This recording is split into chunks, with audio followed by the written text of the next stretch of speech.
107 Kiren Saga Capítulo 389 Batalha de Winterhold 6 Reforços Autor El sublinhando Dom. Esse capítulo veio de novelfull.net. Por favor, confira o site, link na descrição. O Mar dos Fantasmas ao norte de Winterhold. 10 escaleiros quebraram as ondas em direção à costa de Winterhold. O maior deles tinha 2 homens da nobreza ao seu redor. Espero que não estejamos atrasados. O que aconteceu da última vez quando nos encontramos com Tanijon e o Firemani foi ruim o suficiente para todos os tipos de diplomacia. É melhor você não me aconselhar a mudar de ideia. Eu aconselho você a não fazer algo tão imprudente quanto entrar em Olds com apenas 2.000 homens. Mas se você for fazer algo imprudente, é melhor fazer direito. Vou me certificar disso. Apenas lembre-se. Nosso objetivo é parar os clãs e quebrar o cerco. O atual Winterhold é valioso demais para cair nas mãos daqueles idiotas. Sim, você não precisa me lembrar.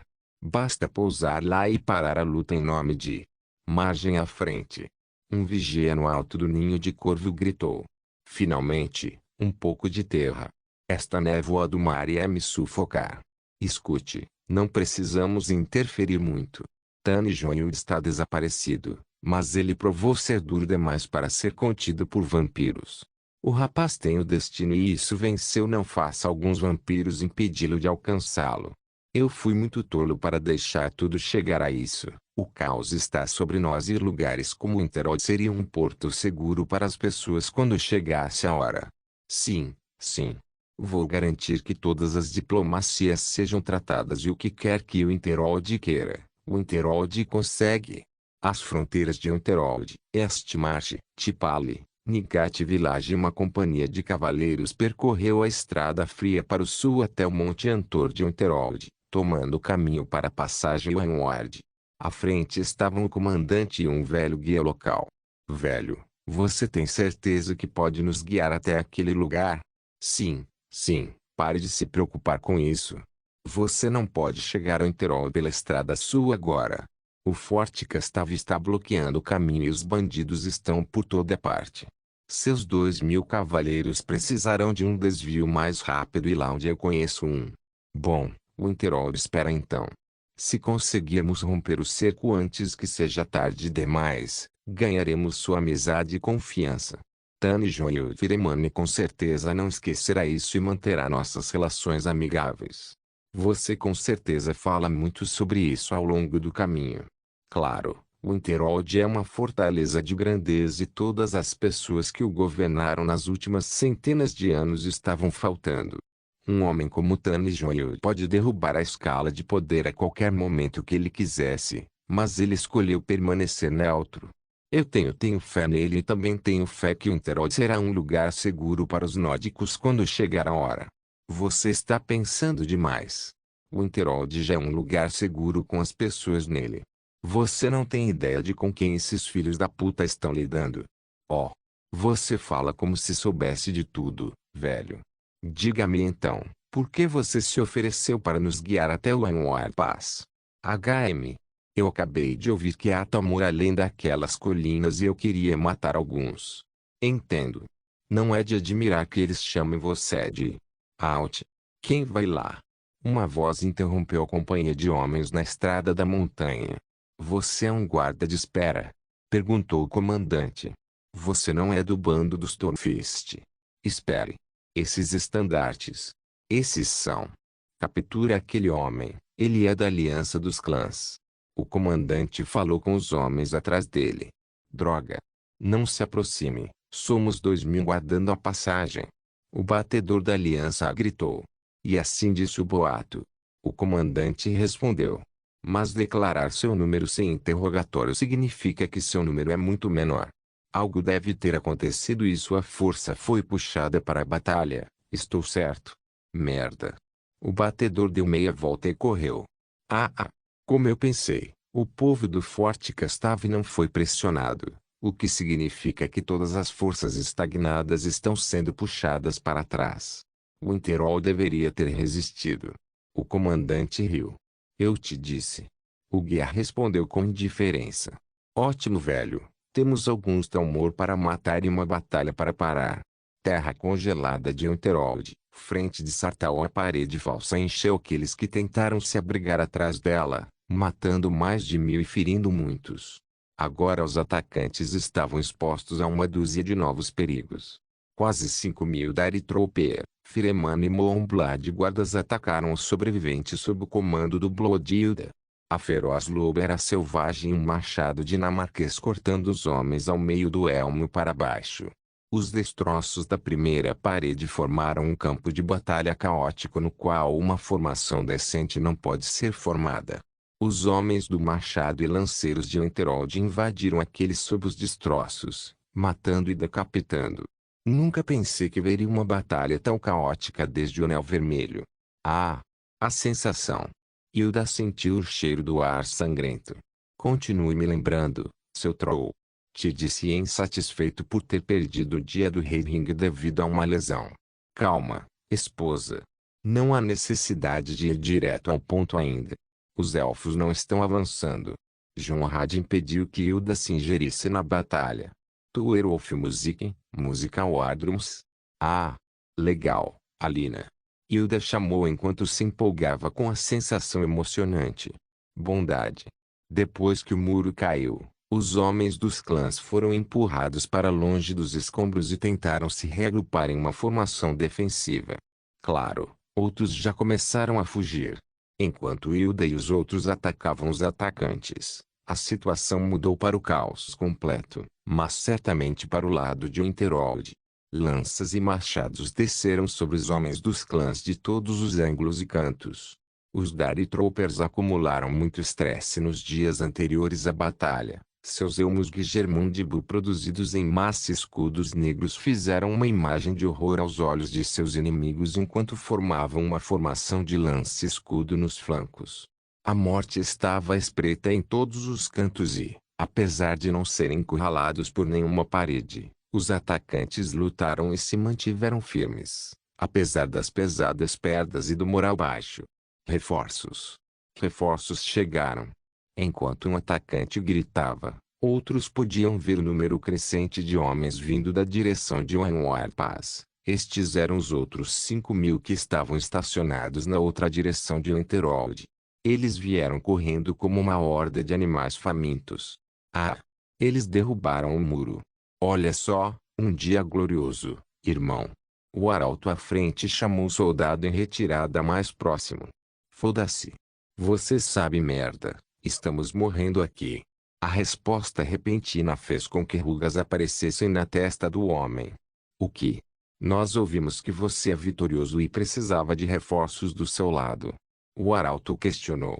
Quem disse isso? A maioria dos patriarcas morreu e estamos recuando. Corram para salvar suas vidas. O soldado em retirada não se incomodou e desertou. Ei! O arauto sentiu que algo estava errado. Há apenas uma hora, chegaram notícias de reforço da força principal em Sartau. O mensageiro ainda tinha uma daquelas mensagens secretas codificadas com ele. Na verdade, isso foi obra do Equipe Zero. Um espião Khajiit se infiltrou nos servos Talmor e descobriu o código secreto do sistema de mensagens entre as forças.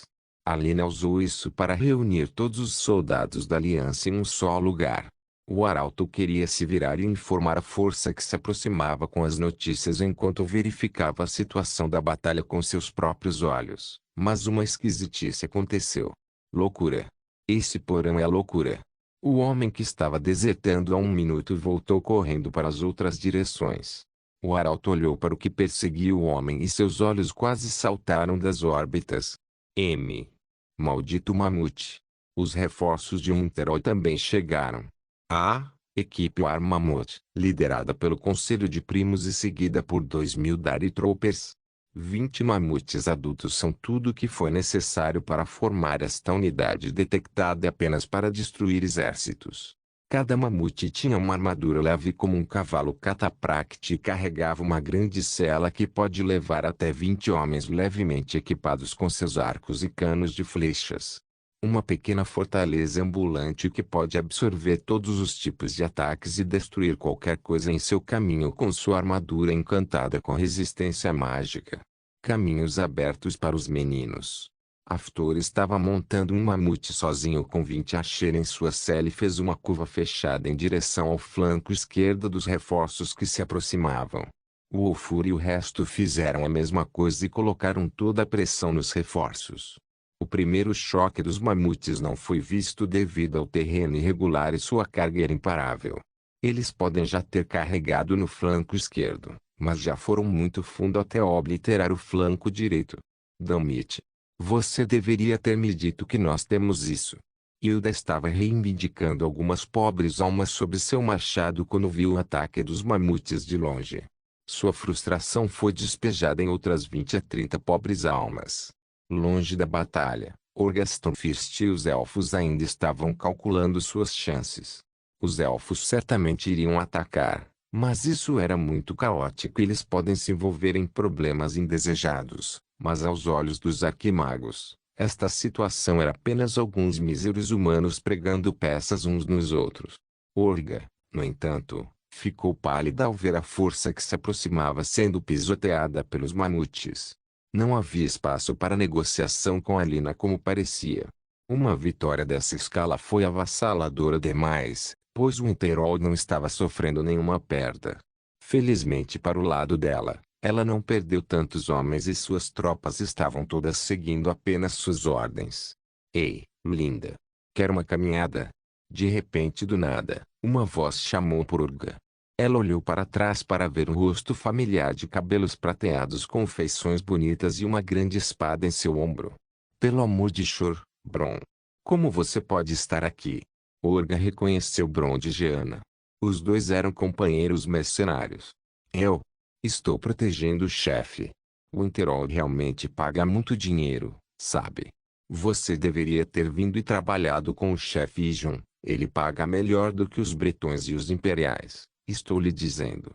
O chefe. Os olhos de Urga se estreitaram quando ela olhou para trás de Bron. Jon Firemani está aqui? Um sorriso se formou em seu rosto. Oh, espere. Eu vejo esse olhar em seu rosto. Você quer ir atrás do chefe? Parece a melhor maneira de negociar com aquela mulher de Winterhold. Você quer dizer a Ladibos? Vamos lá. Você fez os dois piores inimigos em seus anos. Demer volta e fuja, a melhor ação que você jamais tomará. Olha, fui contratado para proteger essa estrada. Você decide, se você passar por mim, será morto por Jondare. Eu acho que gosto das probabilidades. Certamente não é a pior do que ser pisoteado por um maldito mamute. Eu digo a você o que é pior do que ser pisoteado por um mamute. Ter um maldito titã dédrico perseguindo você até a morte de seu bando de guerra. Estive lá. Não é bom. Afaste-se, Bron. Suspiro.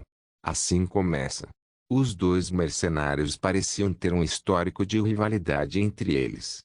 Bron estava olhando para o rosto assustador de Urga com facilidade quando sua Daedric Band foi convocada em poucos segundos. 300 Nords contra 300 Gremora. Como eles estavam prestes a entrar em conflito. A montanha tremeu. O céu escureceu e o ar rarefeito. Algo não estava certo. A batalha parou. Os Nords e os Elfos e todos os outros olharam na direção do bico entre o Santuário de Azur e o Monte Antor apenas para ver um feixe de luz se formando entre o céu e a terra. Jon estava em movimento.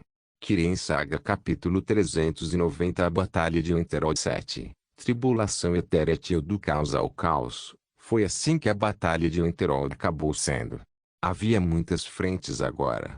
O primeiro e maior estava nos portões de Winterhold. Os atacantes que invadiram foram todos repelidos e o plano de Alina era devastar o poder dos outros clãs das trevas ao extremo para que ela pudesse desmantelá-los um a um com facilidade. A segunda frente foi ao Armamotunit contra os novos reforços vindos da direção do Ainwar Pass. A trama de Alina era arrastar aqueles nas costas como reforços com notícias falsas. A totalidade do Teon Zero deveria concentrar todos os seus recursos para que isso acontecesse. O Armamotunit foi completamente ideia dela e não uma coisa que Jon veio. Talvez ela tenha se inspirado nos dispositivos de Jon, mas essa ideia não poderia ser realizada se já o Scout de Dawnostar não expulsasse os gigantes em direção ao Winterhold. Os firemanes negociaram com os gigantes e chegaram a um acordo para comprar os mamutes órfãos. Para um mamute ficar órfão é para seu dono morrer. Um mamute e um gigante ficariam juntos como parceiros por toda a vida, e a linhagem gigante no Firemani também tinha a mesma qualidade com as 9 bestas totem guardiãs em vez de mamutes. Os mamutes órfãos foram uma grande adição ao Dire Corps, já que nenhum clã pode argumentar com os gigantes tão bem quanto os Firemanes. O Ulfur montou seu mamute e o dirigiu para perseguir os desertores do exército da Aliança.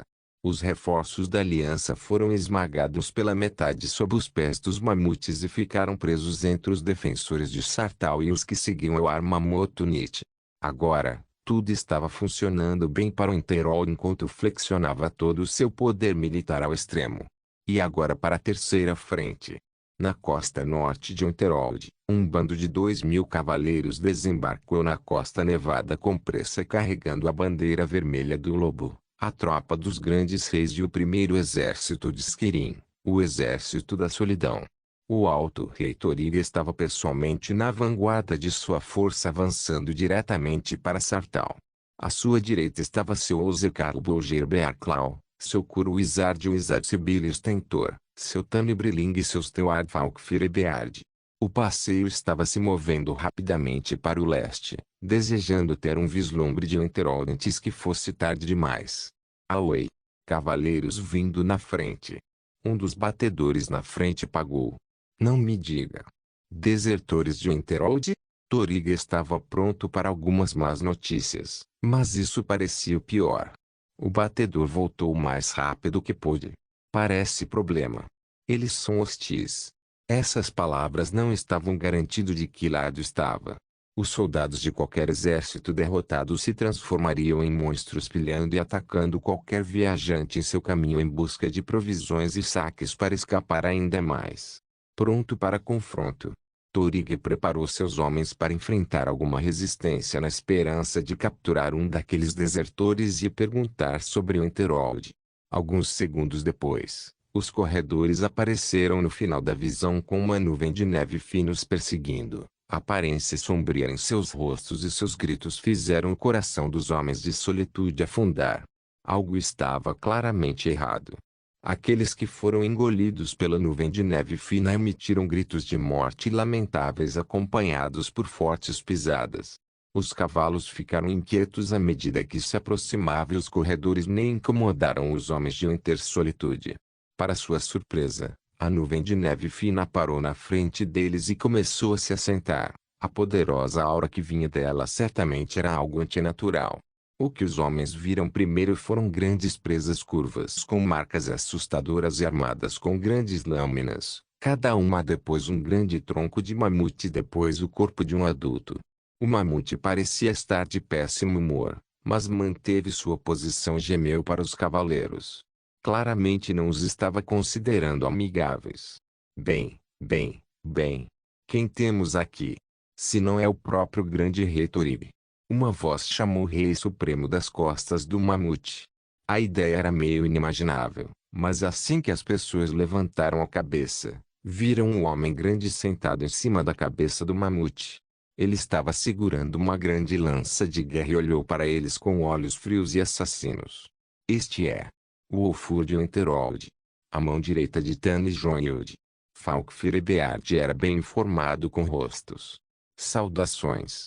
Estamos no meio de uma batalha, então não tivemos tempo de preparar um desfile de boas-vindas. O que traz o grande rei à nossa humilde cidade?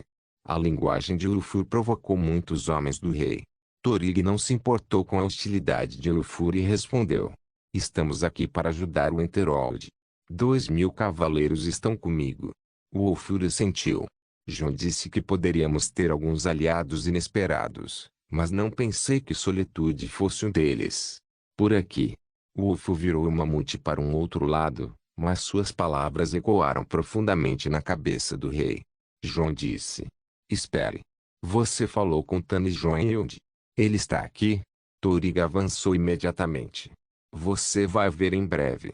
A terceira frente onde o alto rei Toriga veio para reforçar o Winterold surpreendeu Ulfur, mas a maior surpresa estava do lado do rei. O Winterhold estava se saindo muito melhor do que ele esperava. Tanjiro Firemani pode ser oficialmente o homem mais forte em Winterhold, mas isso apenas se as pessoas ignorarem as forças que o apoiam. Ele tinha o apoio total do Firemani como filho e dos Moonbloods como genro e do colégio como um grande triunfo. Isso com certeza coloca algumas potências do lado de Jon. O plano do Hitorig era parar o derramamento de sangue, mas já era tarde demais e qualquer um no estado de Winterhold não entregaria a vitória que obteve nas negociações.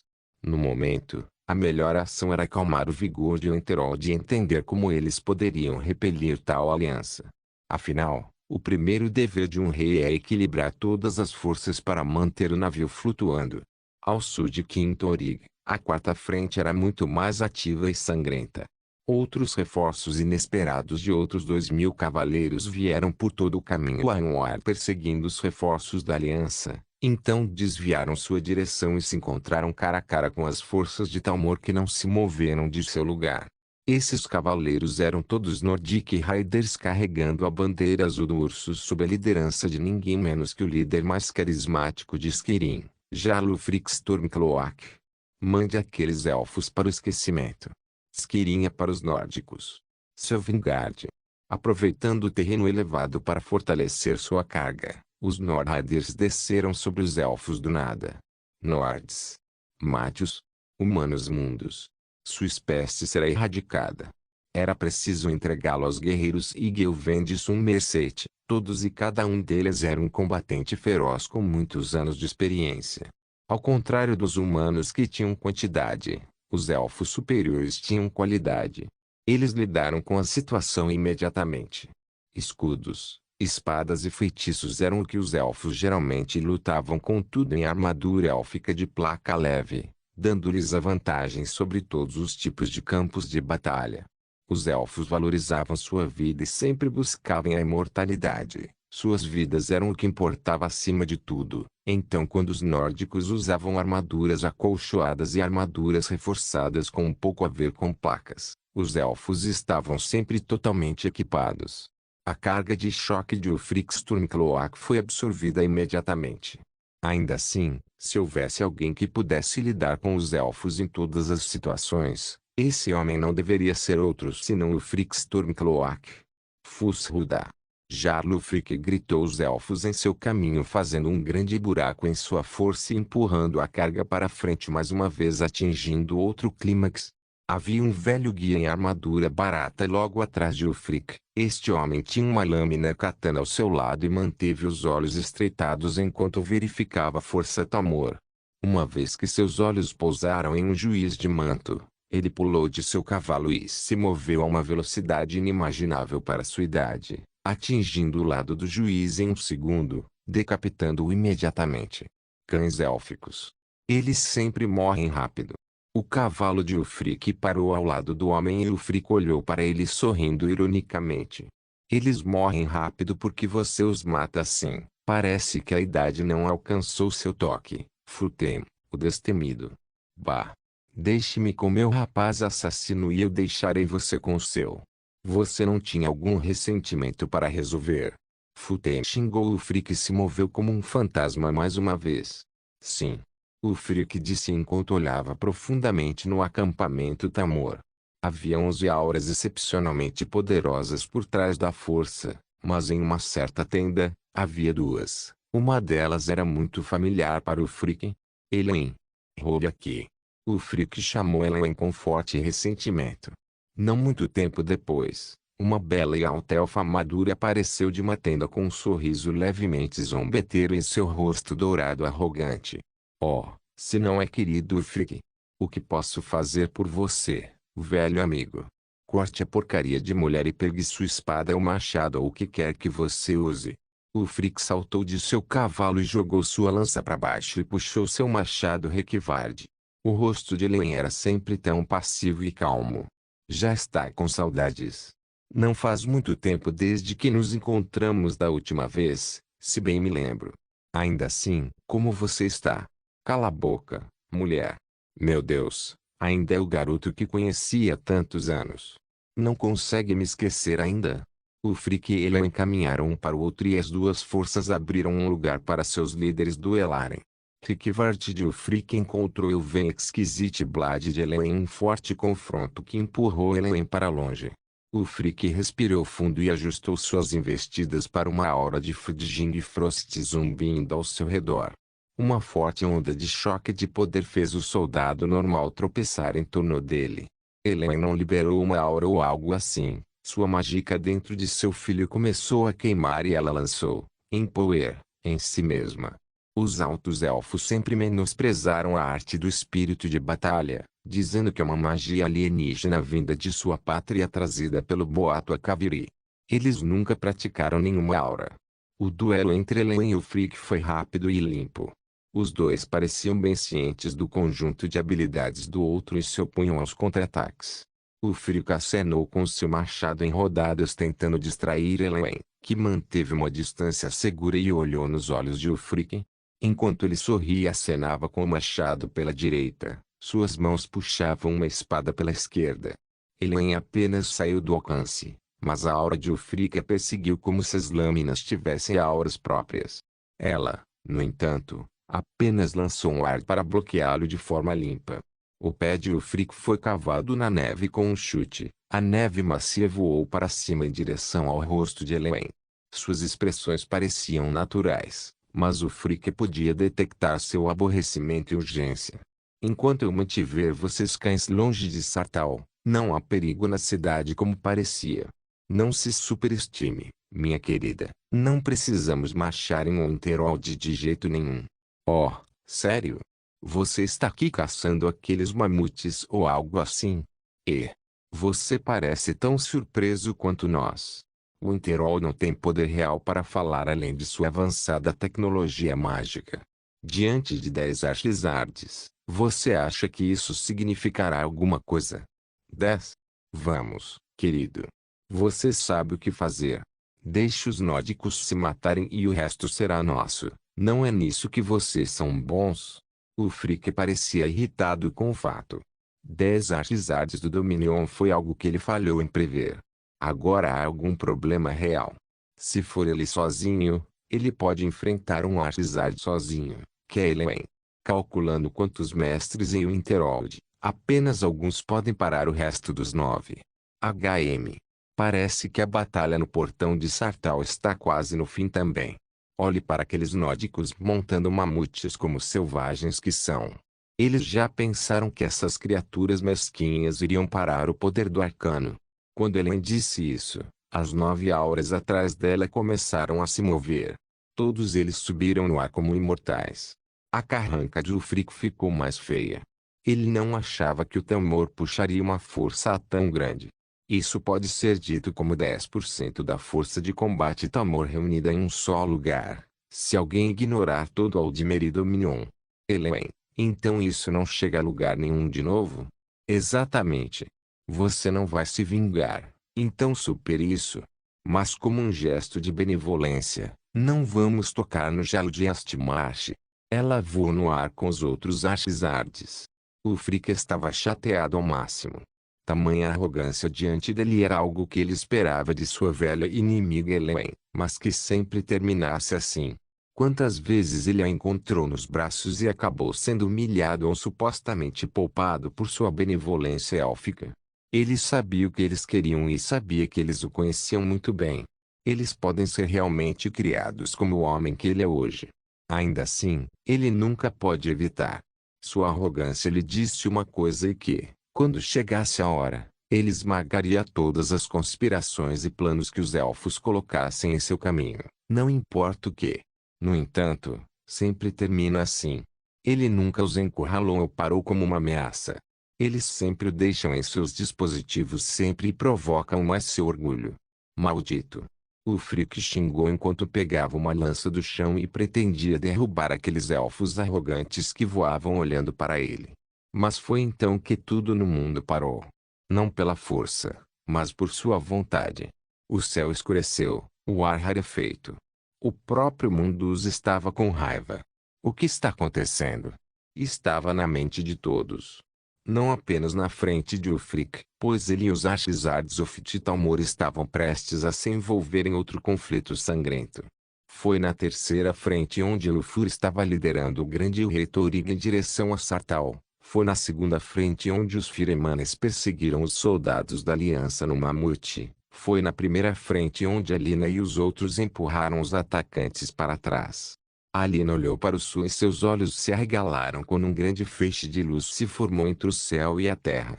Sininho, sininho, sininho. Uma forte batida metálica de um martelo começou a ecoar na região e de alguma forma o próprio mundo reagiu. Os mundos choraram muito. Não era natural. Era contra a natureza. Foi uma violação das regras. Um poder além dos sentidos. Uma força além da compreensão. Alina percebeu que Jon era seu próprio movimento agora. Aqueles que perceberam a natureza da mudança logo após Alina foram os altos Elven Archizards, exceto Elwyn, que era de uma geração mais jovem. Suas expressões ficaram pálidas enquanto eles podiam dizer o que era aquilo. Meu Deus! O próprio Mundus, as amarras dos mundos estão tremendo. Não pode ser. Como isso pode acontecer aqui? Quem tem tanto poder? Devemos parar com isso. Agora. Foi um fenômeno que os elfos buscaram em todas as suas raças e poucos conseguiram alcançar tal altura na história antiga. Um caminho não perdido, mas inalcançável. Aquele forte feixe de energia nada mais era do que um poder caindo dos céus quando algo desafiava a ordem celestial. Um fenômeno que pode ecoar pelo céu, a Eterius, a terra, Nir, e o inferno, Oblivion. O próprio reino, Mundus, tem muitos selos para impedir tal fenômeno, mas quando alguém atinge um certo nível de poder, o mundo os retalia, pois foi criado para suprimir isso por ninguém menos que o próprio Lorcan. Sempre que as tribulações etéreas aparecem, o mundo cai. Da última vez foi visto com Omsivi, Dagotor e o Nerevarine. Agora aparecem Skirin. O que Jon está fazendo? Os 9 altos elfos avançaram em direção ao feixe de luz. Alina pulou da parede. Jonrad, Tyr, e Uday e Sigurd interceptaram seu caminho. Tormund e Jena se juntaram. Nurina se teletransportou para a base da montanha. A verdadeira Batalha de Unterold, a Batalha das Potências estava começando. Kirin Saga capítulo 391 A Batalha de Winterhold 8 e 9 Tio Parte 1 Quando a batalha estava começando, um jovem solteiro escalou o topo da montanha entre o Monte Antor e o Santuário de Azura. Ele estava vestido de preto, com um rosto inexpressivo e observando o céu da manhã silenciosamente. Ele parou no topo não tão plano e verificou. Bom local. Seu rosto calmo era realmente o oposto de sua natureza ativa e alegre. Ele carregava uma pitada de calma que só pode ser vista em um homem prestes a fazer algo bastante perigoso. Você tem certeza disso? A voz de Shadow ecoou em sua cabeça. Sim. É o melhor curso de ação. Você acha que as coisas vão melhorar assim? Você pode estar certo, eu sei.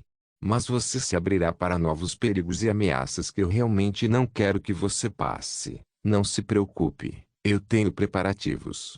Jon disse enquanto se virava na direção do Santuário de Azura, e amigos em lugares altos. Você confia em Azura? Você confia nela? Eu sou uma história diferente. Confiança não é a palavra que eu escolheria de qualquer maneira. Eu confio que ela é fiel aos seus desejos e seria uma boa distração até chegar a hora. Você mesmo disse, depois de hoje, tudo vai mudar. Desejo-lhe sorte então. Jon assentiu e olhou para Sartal. Seus pensamentos variavam entre seus amantes, sua família e suas realizações. Todos os ovos importantes para ele estão todos reunidos naquela cesta. Nefertiti, Odokuro, Shikil. Ele pediu 3 nomes.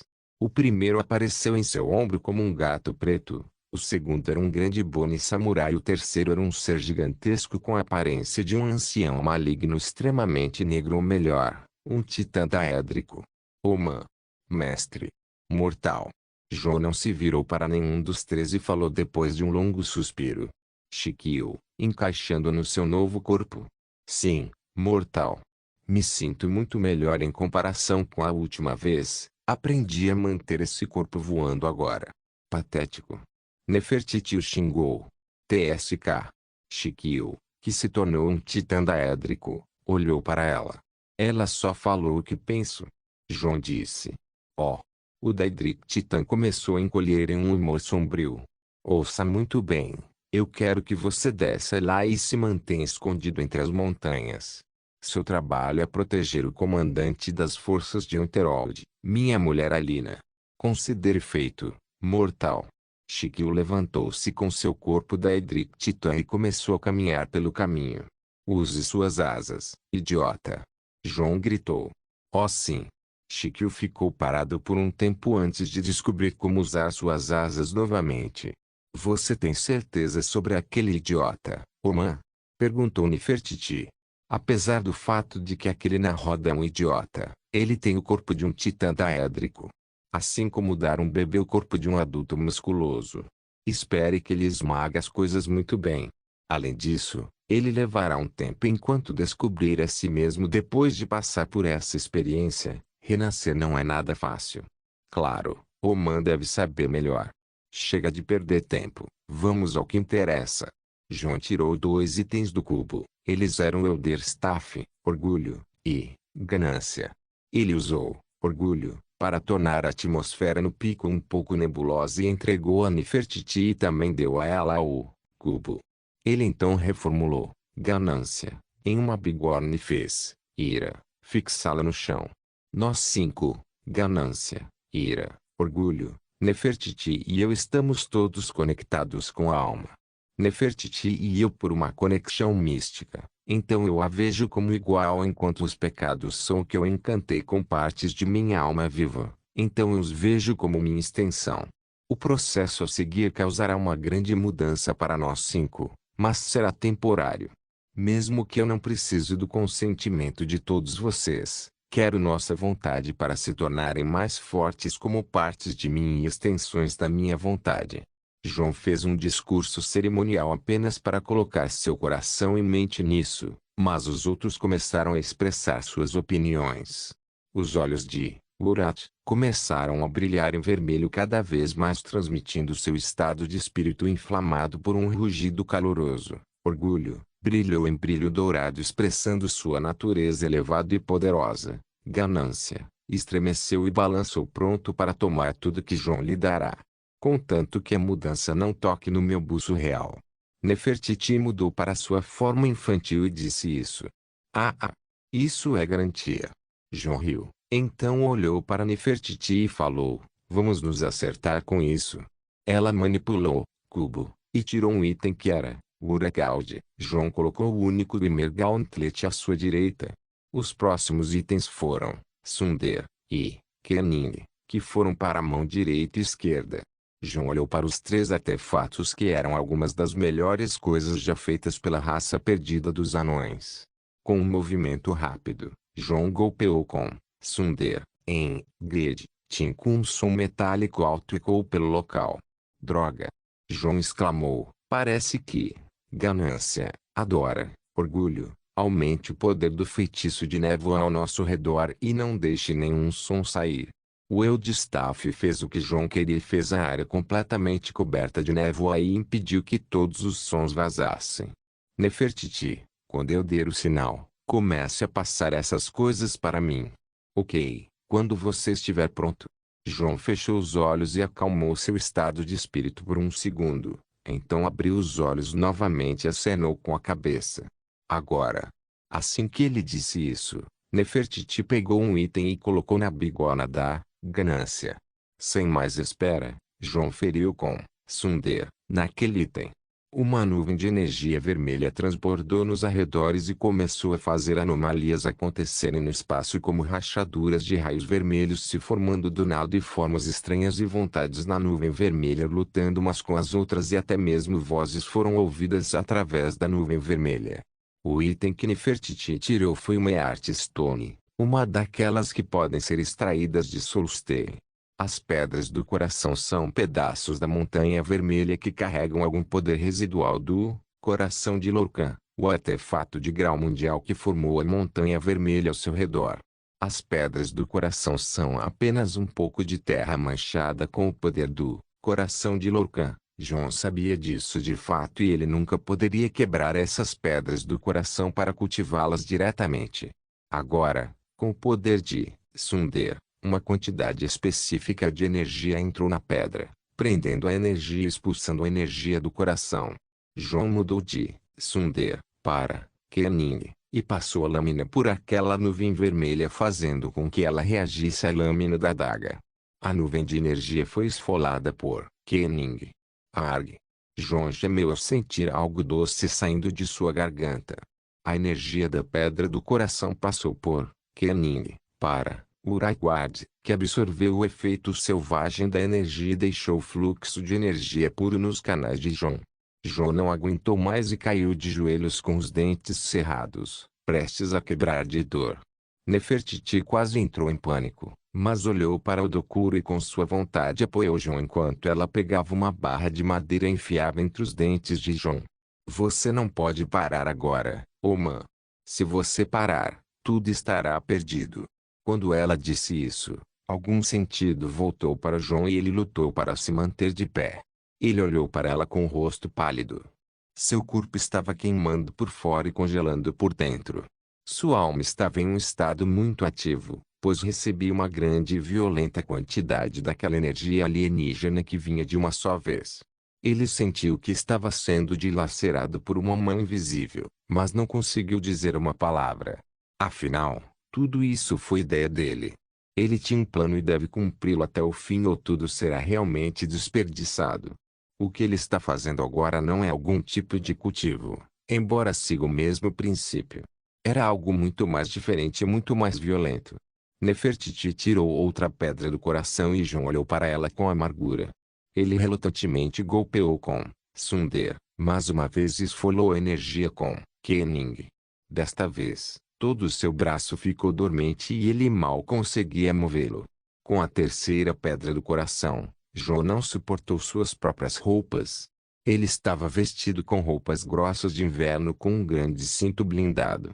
João soltou um pouco dessa energia e as roupas de seu corpo explodiram, deixando apenas o cinto blindado. Seu corpo danificado estava exposto meio pálido meio normal, embora seus músculos ainda estivessem em boa forma. Ele parecia um daqueles guerreiros bárbaros naquele cinto que ainda tinha algum pano pendurado nele. Tink tink tink a cada golpe, João murchava de dor e sofrimento. Continuou por talvez 2 horas seguidas enquanto moía muitas pedras do coração e seu rosto carregava alguns sinais sérios de cansaço. Quando ele estava prestes a cambalear e cair novamente, ele sentiu uma mudança repentina. A energia que ele acumulou era demais para ser aprisionada por uma alma mortal. João estava prestes a vomitar sangue de dor. Essa dor, no entanto, parou quando ele sentiu um sentimento diferente ao seu redor. O mundo estava rejeitando deixá-lo ganhar mais energia do que ele já ganhou. Finalmente.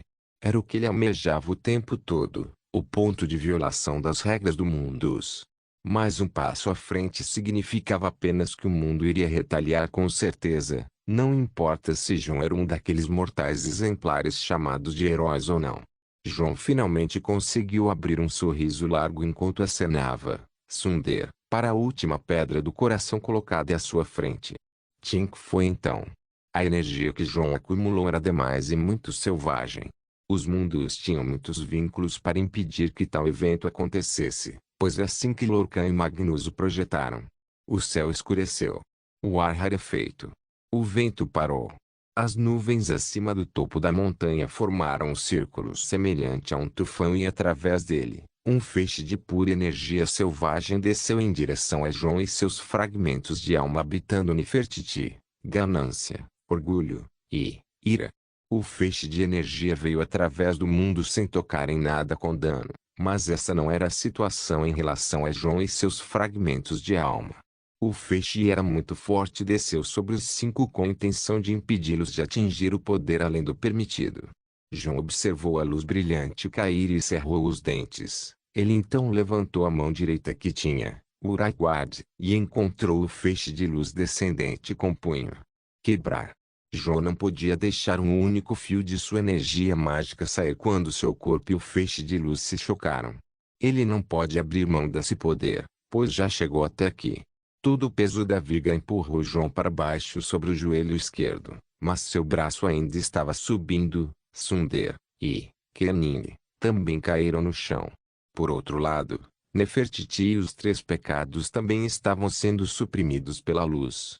Nefertiti usou sua Shadow Magic para se proteger. Odokuro se ajoelhou na frente de seu mestre com sua katana apunhalando no chão resistindo à supressão da luz. O Shadow Aether era uma grande quantidade de energia sombria densa, então tinha uma boa afinidade para resistir à luz, e o cajado ancião estavam se saindo melhor do que outros, pois irradiavam sua luz dourada para combater a supressão do mundo. Na verdade, apenas 10% da supressão recaiu sobre eles e 90% sobre João. A tribulação celestial. Ou melhor, a tribulação etérea começou. Tio Parte 2. 9 figuras dispararam pelos céus de Winterol em direção à base do feixe de luz no topo da montanha entre o Monte Antor e o Santuário de Azura. Suas intenções não eram de pura malícia quando vieram, mas para impedir um desastre iminente. 9 Ashzards eram algo igual ao valor de 9 armas de destruição em massa, todas focadas em um objetivo. Este poder, eles são Ashzards. Alina ficou chocada sem sentido e virou-se para Nurina. Maldições. Eu pensei que eles não eram tão poderosos na melhor das hipóteses, mas isso é demais. Seus espiões não contaram nada. Até o rosto de Nurina se contorceu. Sabíamos que havia mestres poderosos entre os inimigos, mas não Ashzards. Os 2 estavam preocupados no momento, mas um único sinal de socorro para os outros mestres poderosos do lado de Winterol foi o suficiente para uma resposta imediata. Hilda, Jonrad, Tiri e Sigurd se afastaram da primeira frente e correram em direção ao topo da montanha onde João está. Nurina seguiu acompanhada por Tormund e Yennefer Emane. Essa partida nem foi boa. Os 7 mais fortes do lado de Winterhold contra 9 Ashzards. O colégio de Winterhold poderia pagar Savos Aren e 3 outros Ashzards, mas apenas no caso de Winterhold ser invadido. Alina olhou para a situação saindo de suas mãos e seu coração afundou. Ela olhou em volta procurando por mais cartas em suas mangas. Então notou as grandes balistas anãs. Ongem, use as balistas. Atire nos elfos. Ela gritou. Ongem, Svakin e Tudvar, que lideravam a primeira frente sob Alina, deixaram suas unidades para seus segundos no comando e tripularam o balista nas torres baixas. Correram como feras e subiram pelas paredes com as mãos até chegarem às máquinas de guerra. Zwoosh, zwoosh, zwoosh. 3 flechas de balista foram disparadas com precisão absoluta contra os magos voadores. Deve-se agradecer que os feitiços de levitação não sejam tão bons quanto o voo real. Caso contrário, a situação teria se tornado muito pior a cada segundo. Felizmente, o alcance dos balistas alcançou os magos voadores com facilidade e fez com que sua formação se soltasse. Humanos insolentes. Um Ashzard sentiu-se ofendido pelo raio de Ongem e decidiu incinerar o humano com um feitiço de fogo. A resposta veio de Alina quando ela bateu com a mão em uma certa placa de pedra na parede e alguns objetos semelhantes a pilares se ergueram na parede. Esses objetos eram pilares estranhos com esferas em cima deles. Uma vez que o feitiço se aproximou do alcance, os pilares gritam feitiços de relâmpago, anulando completamente o feitiço de chama lançado pelo Ashzard. Esta foi uma das funções da Teslatoir. Assim que o Ashzard viu isso, uma veia cresceu em sua testa. Cães insolentes. Por que você simplesmente não morre? O mal-humorado Ashzard não podia aceitar a humilhação de seu feitiço ser quebrado e estava prestes a entrar em fúria. Pare com isso.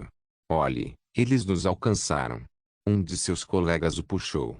Os 9 Ashzards sentiram a ameaça de que os 7 mestres que se aproximavam pararam e decidiram dar uma luta rápida. 7 de nós podem segurá-los, os outros 2 devem eliminar a ameaça. Os mestres estavam se preparando para se encontrar em uma frente e isso começou a ficar bastante sério. A primeira frente perdeu o apoio dos mestres, mas o Winterhold já estava dominando os inimigos e os colocou em fuga quando uma perseguição começou enquanto alguns soldados restaram para defender a parede. Alina parecia ansiosa vendo a desvantagem dos 7 contra 9 mestres. Os 7 mestres de Winterhold ficaram na frente da montanha com suas armas em punho enquanto os 9 Artisards permaneceram no ar. Agora. Ataque! Os dois lados se moveram ao mesmo tempo em que feitiços poderosos e ondas de poder mágico formaram deformação na própria realidade. O espaço começou a rachar sob as fortes trocas de mágica e a tribulação celestial que estava acontecendo no topo da montanha. Ladibos, não podemos usar a torre mais uma vez? Perguntou Trodivar. Não, o reator está esgotado e nosso pessoal está lá fora. Um passo em falso e podemos até machucar John. A situação era caótica, mas Alina já estava focando em todas as frentes com sua visão de futuro. Ela continuou olhando como a batalha estava se desenrolando na frente dos mestres. A desvantagem era clara. Jonra estava lidando com um forte mago de fogo sozinho. Eu li os relatórios sobre você, humano. Você é o chamado Rei das Cinzas. Sua chama parece medíocre se você me perguntar. Se você pode falar tanto assim, pelo menos pode mostrar algo melhor do que esses feitiços de pato cego que está lançando. Morra, seu tolo. Eu humildemente recuso. Jonra estava em desvantagem em termos de energia, mas tinha um poder de fogo mais forte. Uma corrida de tempo para ele e uma corrida de resistência para seu oponente. Do outro lado, havia Tormund e Jaina contra 2 Artisards. Tormund carregava a espada do clã, Gram, e seu escudo redondo feito de ebon ou de escamas de Behemoth, enquanto Jaina carregava um longo bastão preto com uma ponta de lança. Aqueles humanos velhos e nojentos. Acha que pode enfrentar eu e meu irmão quando formos como dupla? Um dos arquimagos falou com arrogância. Oh, marido. Parece que aqueles 2 elfos também são uma espécie de dupla de lutadores. Oh, esposa. Você parece enérgica de repente. Nós realmente não enfrentamos nenhuma dupla de lutadores desde muito tempo atrás. Não desperdice o seu fôlego com esses 2, irmão. Apenas mate. O segundo Artisar lançou um feitiço rápido contra Jaina sorrateiramente. O feitiço pousou e fez um grande choque com um pouco de poeiras subindo, mas quando se assentou, Jaina e Tormund pareciam estar ilesos, pois o escudo de Tormund cobriu os dois com facilidade. Jaina se escondeu atrás de Tormund e levantou seu bastão de lança do lado do escudo. Por um capricho, um feitiço vermelho, Shine Lightning, foi lançado da lança em direção aos 2 Artisards. Um deles estava prestes a repeli-lo com um arde, mas seus instintos lhe diziam para nem entrar em contato com aquele feitiço. Ele recuou apressadamente. Cuidado, irmão. Essa mulher não é uma maga, ela é uma feiticeira ou melhor, uma bruxa. Uma bruxa e seu protetor. Que dupla problemática. Fufufu. Jaina parecia se divertir quando sua identidade como usuária de Dark Magic foi exposta. Tormund deu um suspiro cansado enquanto se preparava para atacar sua esposa enquanto ela atacava. Do outro lado, Tyr estava lutando silenciosamente com outro Artisard. Os 2 se moveram como o vento e desapareceram como sombras. Ser um Artisard não significa apenas ser um conjurador. Os Artisards podem ser guerreiros assustadores, como a partida de Tyr. Os 2 eram assassinos e guerreiros com muita habilidade mágica. Eles apareciam e desapareciam quando bem entendiam e armavam muitas armadilhas um para o outro, mas a luta deles simplesmente levaria uma eternidade. Nurina estava focada em um confronto mágico com um Ygelf muito antigo. Os 2 manipularam habilmente os elementos e deram um show de mistério absoluto. Eu ouvi sobre essa maneira de manipular a magia há muito tempo. Parece que você é dos seguidores de um dos alunos de Lord de Whitefier. Que estranho ver um de vocês aqui, ou melhor, que não estranho. Isso é um insulto. Não, de jeito nenhum. Vocês elfos negros são viajantes por natureza e Lord de Whitefier é um dos melhores viajantes, se não o mais conhecido em Nir. Infelizmente, não concordamos e quem sou eu para expressar uma opinião contra o grande archimagus deste reino? Um ressentimento contra o grão-mestre de Vaita então. Que inesperado. Bem, O inesperado é ver uma garota como você de uma grande linhagem de magos tomando uma criança humana amaldiçoada como sua aluna e filha. Ligando uma criança tão problemática à grande linhagem de alunos de Dvatifir, esta criança está ficando mais assustadora. O segundo. Não fale sobre Jun, coisa velha morrendo. Fufufu. Enquanto Nurina trocava insultos calmamente com seu antigo adversário. Uma luta imprudente estava acontecendo do outro lado. Merda. Como aquela mulher pode pular tão longe? Não me pergunte, vocês dois precisam simplesmente sair daqui. 3 Artisards foram bloqueados por Hilda por conta própria. A Blood Hilda, famosa por seu estilo de luta sedento de sangue, era semelhante a um ceifador da morte no campo. Ela se moveu em uma linha reta vermelha formada por sua aura e cabelo, então golpeou com seu machado em direção aos elfos. 2 dos 3 deveriam se esgueirar até a localização de Jun, mas Hilda estava decidida a fazê-los correr como uma leoa perseguindo um rebanho de animais. Deixe essa mulher louca para mim. Você faz o caminho mais longo. Um dos magos disse quando começou a lançar muitas ilusões em todos os lugares. Numerosos clones dele apareceram ao redor de Hilda e todos se moveram ao mesmo tempo. Hilda parou e olhou em volta, mas ela não era boa com magia, então não conseguia distinguir ilusão de realidade. Ainda assim, era tudo a mesma coisa. Morra seus bastardos. Ela agitou seu machado em um estilo turbilhão aniquilando todos os clones de 4 metros ao seu redor. Ela então olhou em volta e saltou para o alto pousando em um certo clone. Encontrei você. Posso sentir o cheiro do seu medo. Ela acenou com o machado para decapitar o elfo, mas o clone se transformou em nada quando foi morto. Por favor, mulher. Dê algum crédito a um arquimago, seja qual for o clone, eu posso ser. Mesmo se você me encontrar, ainda posso mudar para outro clone. O elfo disse enquanto tentava confundir a mente dela com magia para que ela perdesse a visão. Assim que ele se certificou de que os sentidos dela estavam desativados, ele e os clones atacaram com adagas ao mesmo tempo. Como Hilda estava prestes a ser esfaqueada em todos os seus órgãos vitais, ela se virou tão rápido que enfrentou o clone elfo certo com um rosto inexpressivo. O elfo estava muito perto de Hilda e ele imediatamente entrou em pânico. Ele pulou e se escondeu entre seus clones mais uma vez. Uma estranha sensação de frio apareceu na lateral de seu pescoço e ele tocou para verificar. Ele encontrou uma fina linha de sangue saindo de um arranhão em seu pescoço. Olhando para Hilda novamente, ele encontrou uma pequena faca em sua mão. Que tipo de monstro ela é?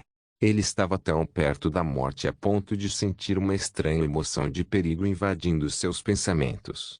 Esta batalha não pode ser facilmente decidida, pois os dois foram os piores jogos um do outro.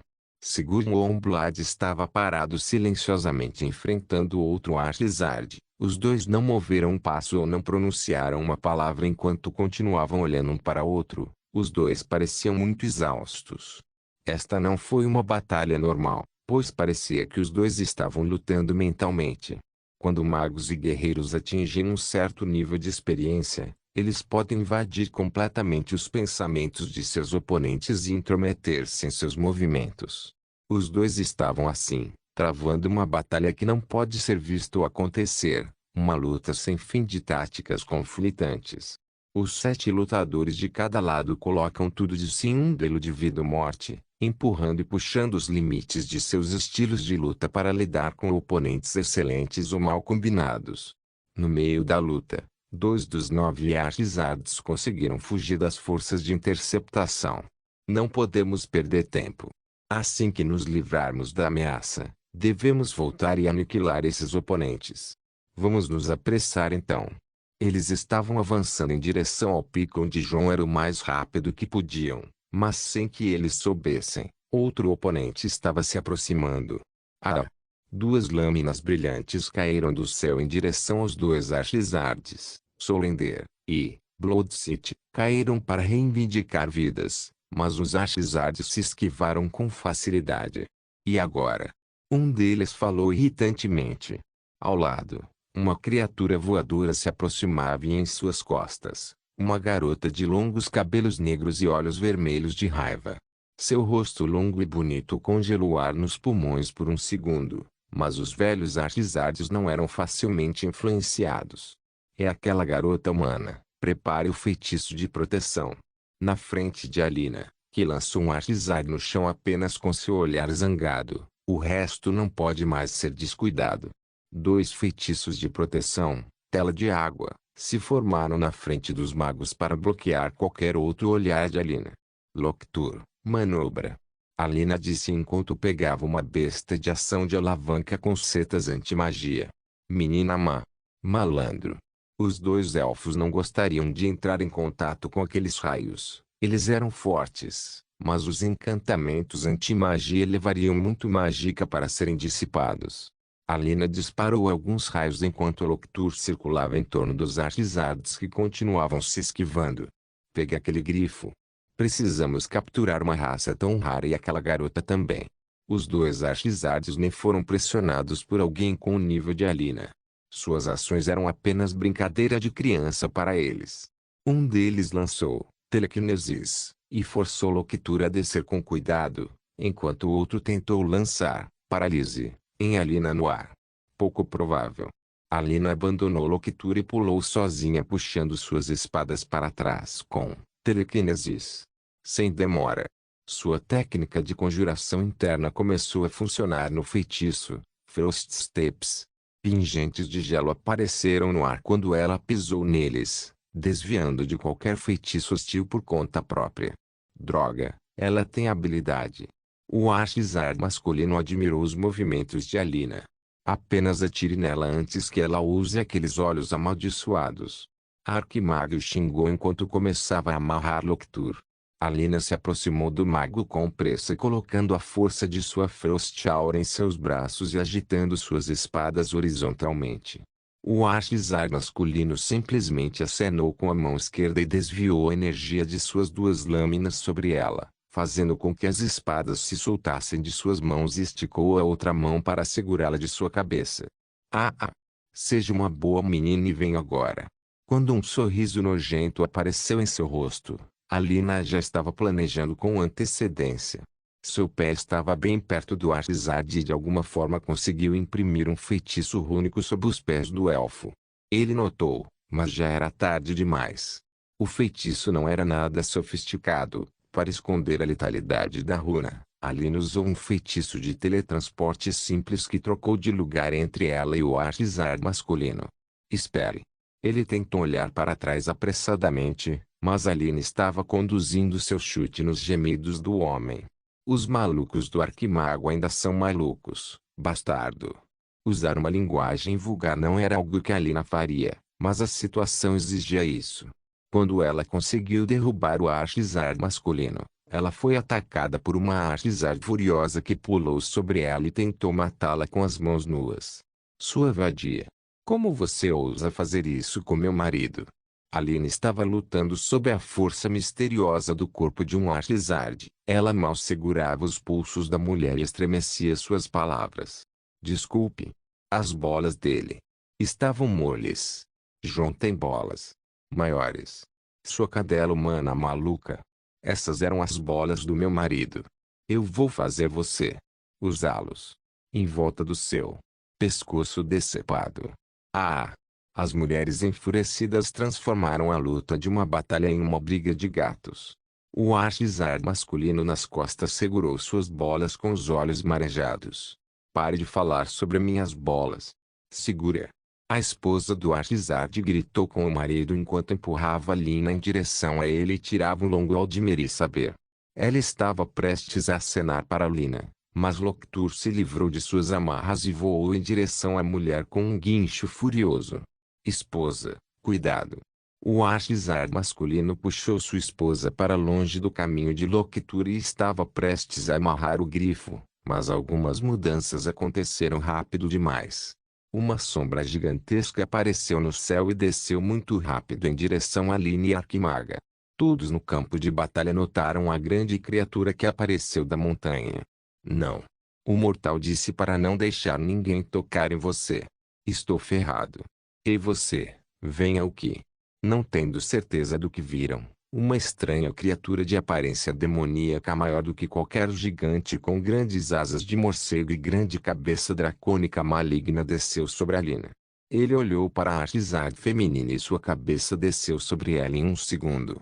Sem saber como, a criatura abriu a boca e engoliu a arquimaga de uma só vez. Não. Esposa. O Arquizard masculino quase enlouqueceu quando sua esposa foi engolida assim. Alina ainda estava olhando para a criatura com sangue congelado, bem como para os outros mestres do lado de Tamor e o Interhold. Oblivion, até mesmo o Frixturmcloak e Elwen, que estavam lutando a oeste, viram a grande criatura e agiram imediatamente. Bem, eu vou ser amaldiçoado. A visão de Shikyu foi completamente inesperada, mais do que a unidade Armamot, os canhões, a parede caindo e as torres Tesla. Talvez não tão assustador quanto a Zona Samson e as tribulações celestiais acontecendo no topo da montanha. Os 7 mestres de Enterol recuaram em direção a Lina e os mestres Talmor recuaram em direção ao elfo Arquizard que acabou de perder sua esposa. Shikyu estava bem no meio. Ele olhou para a esquerda e para a direita, então descobriu a situação. Com um aceno de cabeça, ele cuspiu a arquimaga que estava em um estado abatido. Desculpe pela interferência repentina, eu não acho que deveria me importar com os mortais lutando entre si até o esquecimento, mas o mortal me disse para manter aquela mortal feminina segura. Ninguém chega perto dela no momento. Shikyu parecia super protetor com Alina. Por outro lado, os Arquizards ajudaram a mulher que acabou de ser cuspida pelo Dedric Titã coberta por uma camada de saliva viscosa. Shikyu também anotou. Desculpe por isso, este corpo ainda não é tão bom com Oralobis. Pelo menos você acabou sem ser comido. A Arquizard feminina olhou para Shikyu com um olhar ressentido e silencioso. Ela então levantou o dedo e apontou para o Titã Daédrico. Matar. Matar. Kirin Saga capítulo 392 Acima de mundo hostil ao. Olha isso. Regado pelo feixe de luz etérea, o corpo de Jon resistiu à supressão do Mundus por sua pura força de vontade enquanto sua consciência viajava para outro lugar. Foi completamente inesperado e imprevisto, mas foi uma mudança bem-vinda nos eventos. Jon continuou olhando ao redor e sorriu ironicamente. Portanto, as tribulações etéreas não são apenas para suprimir a alma de ganhar energia suficiente, mas também para testar a mente. Isso é brilhante. A sabedoria de Lorcan com certeza é vasta. Em apenas 4 anos, Jon acumulou magia e conhecimentos suficientes para rivalizar com muitos grandes nomes da história deste mundo e agora ele atingiu um certo patamar que foi realmente de tirar o fôlego. As realizações chegaram uma após a outra e muitos segredos do mundo começaram a se revelar para ele. Ele quebrou o tabu e agora comeu o fruto proibido. O conhecimento e a sabedoria que formavam a essência dos vínculos dos mundos. A criação começou com as contrapartes Anu e Padumai cujas almas são Anuel e Sitis e seus descendentes foram Auriel e Lorcan e pela existência do tempo, outros vieram em quarto lugar. Agora que o mito da criação élfica não está muito longe da verdade se alguém colocar de lado todas as discriminações contra Lorcan e os espíritos originais que o seguiram. Mas havia traços perdidos da história que Jon poderia pegar de onde ele está. Os espíritos originais eram todos poderosos, terríveis e poderosos. Nascidos com tais poderes, eles não deveriam ter merecido isso desde o início. O esquema de Lorcan era colocá-los na prisão da mortalidade conhecida como mundos e, em vez de serem imortais, eles podem ser mortais e ter filhos próprios, que podem ser melhores do que seus predecessores e ganhar sabedoria crescendo a partir da fraqueza. E assim, os espíritos originais ficaram presos. Os mundos tinham muitos selos, alguns eram para suprimir a energia ou para definir o limite de poder, enquanto outros eram para definir o limite mental, todos colocados para fazer o perfeito, provas da realeza. Afinal, por que um príncipe daédrico foi chamado de príncipe? O caminho da realeza é o caminho para ascender dos mundos e de um espírito imortal. Pelo Shin, pelo Amarant, por todos os métodos conhecidos de caminhar no caminho ou mesmo meditando o caminho, pode-se encontrar uma maneira de subir a torre. É preciso entender muitos conceitos e olhar as coisas por muitos ângulos. Como tal, a cena na frente de João agora. Ele estava parado entre as estrelas. Em cima dele não havia nada além de espaço escuro iluminado por aqueles pequenos pontos. Sob seus pés, havia um grande globo de oceanos azuis, grandes continentes e nuvens brancas. Na distância próxima, havia duas luas e na distância distante, havia um sol cercado por 9 globos, incluindo aquele sob seus pés. Tal coisa. Faz sentido, mas não. Sob seus pés estava Nir, um planeta que ocupava a mesma posição da Terra no sistema solar com outros planetas conhecidos pelos nomes dos 9 divinos imperiais girando em torno do Sol. Esta cena não é uma ilusão ou algum tipo de sonho. Esta é a projeção astral de João atingindo uma altura nunca registrada ou transmitida mostrando a real verdade do mundo. Não o que sempre foi transmitido como um Nirne no centro com todos os planetas ao redor do Sol. Não o Ub da roda conforme foi transmitido. Era apenas mais um planeta monótono. Mas foi realmente o caso. O mundo pode parecer assim aos olhos de um observador físico, mas de uma perspectiva espiritual, as coisas parecem completamente diferentes. O Eilf Mágica, um feitiço que João aprendeu nas profundezas da masmorra de Dvaitfir que o permitiu vislumbrar o que está além da natureza, foi o feitiço-chave para dar uma boa olhada na verdadeira forma do mundo. João fechou os olhos e abriu o terceiro olho que apareceu como a insígnia de um olho em sua testa. A cena era completamente diferente. Agora era o Nirn no centro e tudo girando em torno dele. Entendo. Ah, que esperto. O mundo não era exatamente como diziam que era. Assim como o mortal, havia duas versões da realidade. O mundo físico e o mundo metafísico. O mundo físico seguiu as regras da física e da astronomia sendo moldado como um mundo completo baseado em uma base cosmológica ideal. O mundo metafísico era um olhar diferenciado para o mundo baseado em sua estrutura espiritual, um conhecimento que pode ser considerado parte do segredo da transcendência. A compreensão de João sobre o caso foi rápida e simples. Ele pensou nisso como radiofrequência. A realidade formada pelo tempo e espaço também tem frequências e mudar como a percepção recebe os sinais dessas frequências é o segredo de como enxergar o mundo físico e o mundo metafísico. Porque ninguém nunca descobriu sobre isso. Quem disse que ninguém sabia, só não é preciso contar. Magia é o que importava aí. No que diz respeito à magia, o mundo metafísico é o que importava.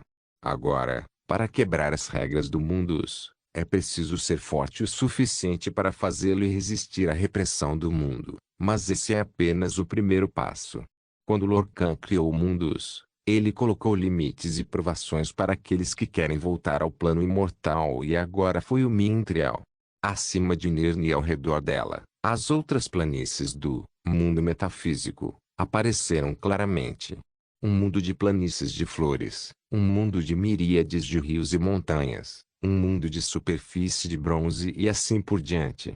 Olhando mais longe, pode-se ver mais mundos lá fora. O mundo metafísico pode ter principalmente os 8 planos dos divinos girando em torno de Nir, mas havia muito mais do que isso. Aviões menores aqui e ali também faziam parte deste grande mundus. Alguns deles são pequenos e alguns bastante grandes. Alguns próximos e outros distantes. João olhou diretamente para si mesmo e percebeu como era sua manifestação. Isso o fez quase sorrir e chorar ao mesmo tempo tão mal. Uma pedrinha. Era isso. Parecia fraco, frágil e precisava de muita proteção. Isso era tudo que eu sou. Uma pedrinha neste vasto mundus. Percebendo sua existência, o atual ele que saiu da repressão dos mundos era apenas uma pedrinha. Era muito difícil de aceitar até para João. Suspiro. Comparado com esses grandes planos ali, eu sou uma existência muito prematura e prematura. Eu deveria ter esperado pelo menos para romper com os mundos em um estágio posterior. Talvez depois do Dragon Frame Realm quando eu formar meu Spirit Spark. Minha nossa. João percorre o caminho meditando e refinando a mágica entre Ethereum.